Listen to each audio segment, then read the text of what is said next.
त्याच्यामध्ये राज्यात सांगायचं झालं तर परत एकदा 25च्या दरम्यान परत एक कमी दाबाचा पट्टा येणार आहे. त्याच्यामुळे 25, 26, 27, 28 दरम्यान जुलै दरम्यान देखील राज्यात चांगला पाऊस पडणार आहे, म्हणून हा अंदाज लक्षात घ्यायचा.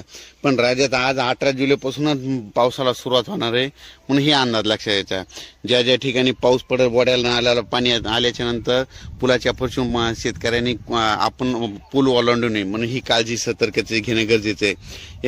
सांगायचं झालं तर राज्यामध्ये म्हणजे आज 18 जुलैपासून ते 28 जुलै पर्यंत राज्यात जोराचा पाऊस पडणार, ठिकठिकाणी पडणार, दररोज 2-2 दिवस वेगवेगळ्या भागात पडत राहणार आहे, म्हणून हा अंदाज लक्षात. सांगायचं झालं तर राज्यामध्ये आता म्हणजे आज 18 जुलैपासून ते 28 जुलैपर्यंत जिल्ह्यावाई घेऊ.